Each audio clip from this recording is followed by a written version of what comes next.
সন্মানীয় শিক্ষক শিক্ষয়িত্ৰীসকল, জনাই আছোঁ এটা বিশেষ গুৰুত্বপূৰ্ণ খবৰ যে যিসকল শিক্ষক শিক্ষয়িত্ৰীয়ে মিউচুৱেল ট্ৰেন্সফাৰ বা পাৰস্পৰিক বদলিৰ কাৰণে ৰৈ আছিলে, সেইসকল শিক্ষক শিক্ষয়িত্ৰীৰ কাৰণে বহুতে ভাল খবৰ যে এতিয়া সকলো শিক্ষক শিক্ষয়িত্ৰী আচলতে মিউচুৱেল ট্ৰেন্সফাৰৰ কাৰণে এপ্লাই কৰিব পাৰিব আৰু সেই সম্পৰ্কে আহিছে এটা গুৰুত্বপূৰ্ণ নটিচ। তো এই নটিচখনত কি লিখা আছে আপোনালোকে শেষলৈকে ভিডিঅ'টো ভালকৈ চাই যাব।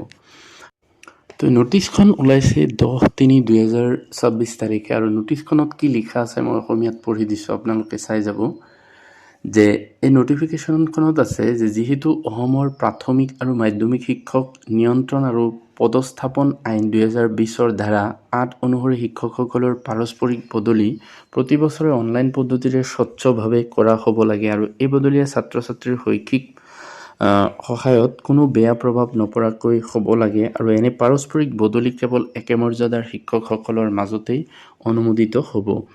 আৰু যিহেতু লক্ষ্য কৰা গৈছে যে শেহতীয়াকৈ প্ৰাথমিক আৰু মাধ্যমিক বিদ্যালয়সমূহত বহু শিক্ষক নিযুক্তি দিয়া হৈছে আৰু একে মৰ্যাদাৰ শিক্ষকসকলৰ মাজত পাৰস্পৰিক বদলি অনুমোদন দিলে ছাত্ৰ ছাত্ৰীৰ শৈক্ষিক সহায়ত কোনো বেয়া প্ৰভাৱ নপৰে।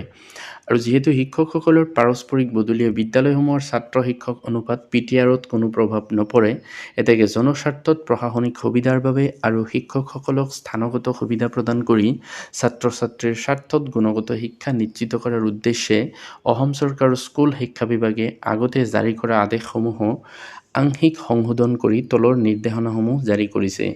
1 নম্বৰ যে নতুনকৈ নিযুক্তি পোৱা শিক্ষকসকলৰ বাবেও পাৰস্পৰিক বদলি অনুমোদিত হ'ব, কিন্তু এই বদলি কেৱল একে মৰ্যাদাৰ শিক্ষকসকলৰ মাজতে আৰু নিৰ্ধাৰিত অনলাইন প্ৰক্ৰিয়াৰে হ'ব লাগিব।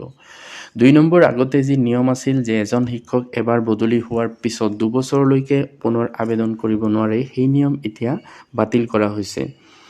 3 নম্বৰ অসম প্ৰাথমিক আৰু মাধ্যমিক বিদ্যালয় শিক্ষক নিয়ন্ত্ৰণ আৰু পদস্থাপন আইন 2020 আৰু ইয়াৰ সৈতে সম্পৰ্কিত অন্য সকলো নিয়ম আৰু নিৰ্দেশনা আগৰ দৰে বলবৎ থাকিব।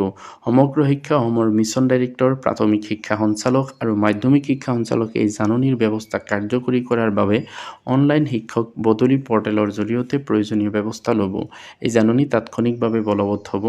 তো এইটো চাব পাৰিছে ডিজিটেল স্বাক্ষৰ আছে নাৰায়ণ কোঁৱৰ, অৰ্থাৎ যিসকল নতুনকৈ নিযুক্তিপ্ৰাপ্ত LP, ME বা হাইস্কুল বা হায়াৰ ছেকেণ্ডাৰীৰ শিক্ষক শিক্ষয়িত্ৰী আছে, তেওঁলোকে এতিয়া মিউচুৱেল ট্ৰেন্সফাৰৰ কাৰণে এপ্লাই কৰিব পাৰিব আৰু তেওঁলোকৰ যিটো এপইণ্টমেণ্ট কেটাগৰী সেইটো একে হ'ব লাগিব আৰু এইটো হয়তো আগন্তুক যি গৰমৰ বন্ধ আছে সেই সময়তে তেওঁলোকে এই ট্ৰেন্সফাৰটো পাবলৈ সক্ষম হ'ব, যিহেতু আগতে এনেকুৱা হৈছে।